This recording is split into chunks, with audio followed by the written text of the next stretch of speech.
Bonjour, nous nous retrouvons aujourd'hui pour un nouvel éco-geste et comme vous le savez, tous les samedis maintenant, nous donnons la parole à des entrepreneurs de l'économie sociale et solidaire et de l'économie circulaire. Et pour aujourd'hui, nous avons le plaisir d'accueillir Pierre Barbez de la Green Session. Bonjour Pierre. Bonjour Sabrina et merci beaucoup pour ton invitation. C'est un vrai plaisir de pouvoir participer à tes podcasts. Et bonjour également à tous les auditeurs et les auditrices qui nous écoutent. Alors Pierre, nous allons commencer par ton parcours. Je vais te demander de nous expliquer un petit peu qui tu es, d'où tu viens, quel a été ton parcours et la genèse de la création de la Green Session, s'il te plaît. Alors je m'appelle Pierre, j'ai 37 ans, 2 enfants.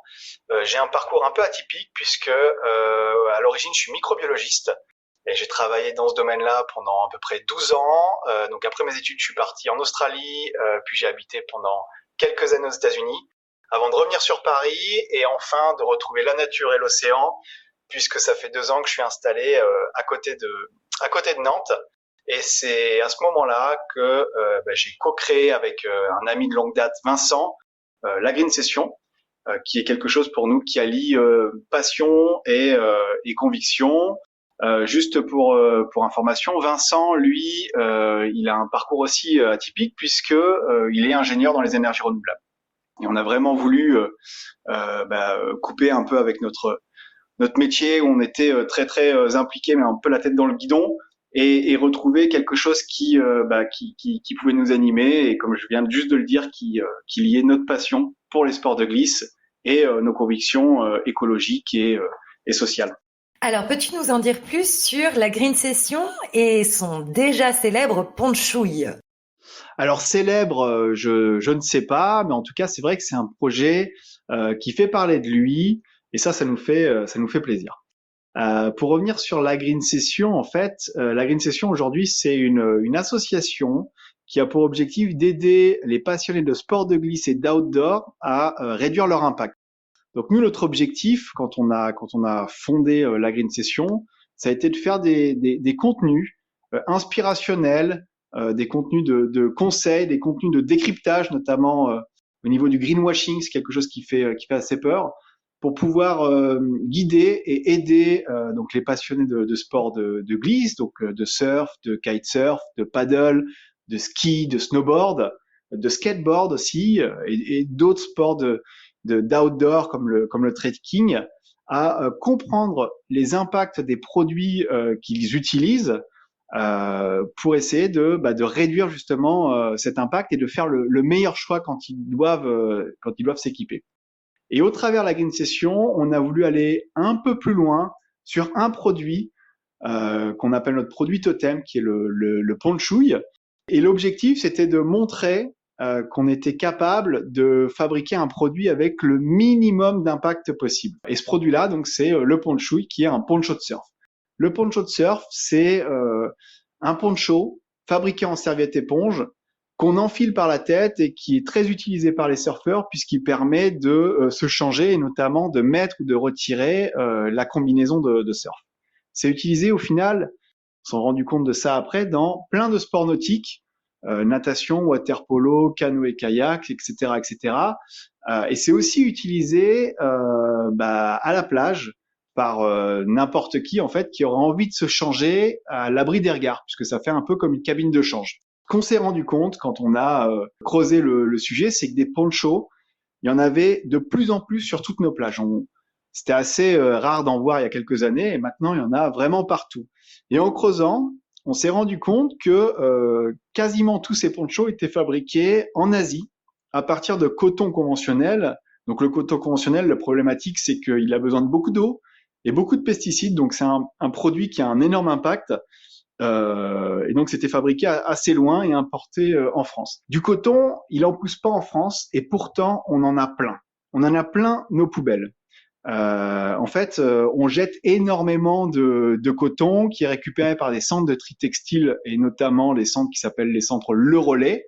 Et donc nous, on est allé les voir et on a créé un partenariat avec eux pour qu'ils nous récupèrent des serviettes. Donc les plus belles serviettes éponges qu'ils trouvent, qu'ils récupèrent, ils nous les mettent de côté et nous on les récupère. À partir de là, on va les nettoyer, on va les assembler par 3 Alors, on va choisir des couleurs qui sont sympas, entre 3 serviettes. On va les découper et on va les apporter dans un ESAT pour que ces 3 serviettes-là soient cousues en ponchouille. Un ESAT, c'est un centre qui emploie des personnes en situation de handicap. Donc ça, c'est ce qu'on fait avec le ponchouille. Ce qui nous permet en fait de boucler la boucle et avec un projet, on a un produit qui est unique puisque chaque poncho est différent, qui est fabriqué en France et même plus localement que juste la France puisqu'il est fabriqué vraiment en Bretagne. Il a un impact social avec l'emploi de personnes en situation de handicap et un impact écologique parce qu'on utilise un déchet qui était des serviettes pour en faire un produit utile. Alors pour que le produit soit encore plus utile et que ce soit pas juste un concept sympa, on a sondé la communauté, donc plus de 4000 personnes en début d'année dernière, début d'année 2020, pour savoir ce qu'ils attendaient d'un poncho de surf, s'il y avait des options, s'il y avait des choses qu'ils souhaitaient avoir sur le poncho de surf. Et donc le résultat de ce sondage a fait que on en a fait un produit qui était encore plus pratique. Donc, en plus d'avoir tout le côté éco-responsable, on a un produit qui répond aux besoins des surfeurs. Alors, il y a une petite poche intérieure qui est quasiment fermable pour pouvoir mettre des clés de voiture ou un téléphone. On a une poche kangourou, on a des trous sous les manches pour pouvoir facilement se changer à l'intérieur. Enfin, c'est plein de petites choses qui font qu'on va encore plus loin avec notre ponchouille. Et donc, on a fait un financement participatif à l'été qui a super bien marché puisqu'on a fait plus de 200% de notre objectif. Il a tellement bien marché qu'on a eu plein de demandes après. Et donc, on a décidé de perpétuer, de continuer à produire. Alors, à notre petite échelle, si on pouvait en produire 50 par mois, on n'a pas d'ambition pharaonique avec ça. Ça reste un projet totem et un projet pour prouver qu'il est possible de faire des choses bien localement. Mais on a décidé de le garder et on en est aujourd'hui super fiers de notre ponchouille. Et donc, chaque ponchouille a la particularité d'être différent. Alors, on en a avec des têtes de Mickey, des Gaston Lagaffe, pour ceux qui aiment bien être dans le décalé, mais on a plein d'autres ponchouilles qui vont être plus sobres et plus faciles à porter au quotidien. Alors, on en est conscient, et c'est ce qu'on dit aussi sur notre site, c'est que on va pas sauver ou changer le monde avec des ponchouilles, mais par contre, ceux qui sont dedans et ceux qui le porteront, c'est peut-être eux qui feront la différence et qui changeront les choses plus tard. Donc voilà un petit peu pour l'histoire du ponchouille. Et effectivement, comme tu disais, il devient pas encore très célèbre, mais on en parle de plus en plus. On attend avec impatience les plus beaux jours pour pouvoir les voir fleurir sur les plages parce que jusqu'à présent, on en a vendu un peu plus de 250. Donc on a hâte de pouvoir les croiser. Alors Pierre, on sait, la conception des produits éco-circulaires, elle est toujours avec énormément d'engagement et de bonne volonté. Mais on peut toujours se poser la question, est-ce vraiment une bonne idée? Quelles sont les externalités? Comment le savoir en fait? Alors c'est une excellente question, Sabrina, puisque nous, ça fait presque 3 ans maintenant qu'on baigne dans ce milieu où il y a beaucoup de communication éco-responsable. Et une des peurs, nous, de nos lecteurs, enfin une des craintes, c'est de se faire berner un petit peu, si je peux m'exprimer ainsi, par le greenwashing.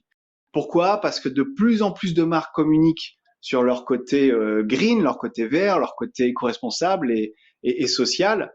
Et quand on creuse, on se rend compte qu'il n'y a pas toujours quelque chose de véridique derrière. Même des fois, on a des fausses bonnes idées. On croit qu'en recyclant ou en utilisant tel produit qui nous semble plus naturel, en fait notre impact peut des fois être un peu plus important. Donc nous c'était pas une des craintes parce que voilà on se doutait que le ponchouille avait un impact bien moindre qu'un poncho traditionnel, mais on a quand même souhaité le vérifier et donc on a travaillé avec une agence qui est spécialisée dans ce type d'analyse et pour ce faire on fait une ACV, une analyse de cycle de vie simplifiée qui permet de retracer toute la vie du poncho, de sa création, donc on part de la graine de coton jusqu'à sa fin de vie en passant par son utilisation, etc.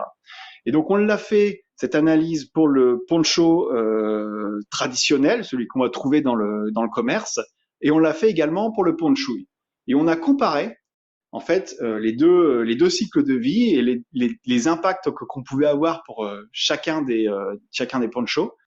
Et ce qu'on a trouvé, c'est que le ponchui a 9 fois moins d'impact sur toute sa vie qu'un poncho traditionnel. Donc, le ponchui, ce n'est pas une fausse bonne idée, c'est une vraie bonne idée. C'est une vraie bonne idée à une seule condition, c'est qu'il ne vienne pas en addition d'un poncho qui a déjà été acheté. C'est-à-dire que si vous avez déjà un poncho, usez-le jusqu'au bout et le jour où il sera complètement mort, jetez-le au relais et éventuellement rachetez un ponchui. Par contre, ne rachetez pas tout de suite un ponchui si votre poncho n'est pas mort. Donc pour que ce soit une vraie bonne idée jusqu'au bout, il ne faut pas que ce soit un achat impulsif, il faut que ce soit un achat réfléchi et qui réponde à un vrai besoin. Bon, bah moi j'ai plus qu'une envie maintenant, c'est de me mettre au surf. Alors la question qui vient juste après, c'est Pierre, où peut-on trouver la Green Session et le fameux ponchui? Alors là, Sabrina, on te prend au pied de la lettre et ce sera avec plaisir qu'on t'attend sur la côte atlantique pour te donner quelques conseils en surf. En tout cas, si vous voulez retrouver le ponchui, il est disponible sur notre site internet, donc www.lagreensession.com. Sur le site, vous avez accès à tous nos articles et également tous nos guides, donc le guide du skieur éco-responsable, le guide du surfeur éco-responsable, sont disponibles gratuitement sur le site. Et on a également une rubrique qui est consacrée au ponchui. Alors pour le ponchui, actuellement, on est victime de notre succès, c'est-à-dire qu'on en vend plus qu'on est capable d'en fabriquer.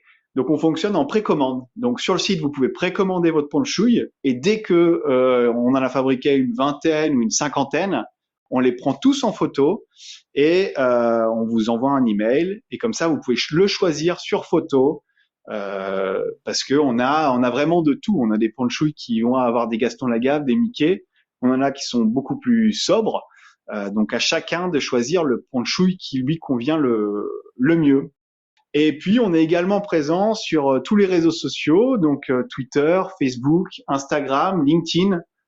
Il nous manque que Tinder, ça devrait peut-être pas tarder un jour. On n'est pas présent sur TikTok aussi, mais peut-être qu'on y viendra. Donc voilà, c'est assez facile de nous y retrouver et on répond à tout. Donc si vous avez une question, n'hésitez pas à nous contacter sur l'un de ces réseaux sociaux ou même par email. Voilà. Eh bien voilà, l'épisode du jour se termine. On espère que vous avez été ravis, tout comme nous, de découvrir la Green Session et le ponchui. On vous souhaite une très très bonne journée. On vous dit à demain pour un nouvel éco-geste. Pierre, un grand merci d'avoir été avec nous aujourd'hui.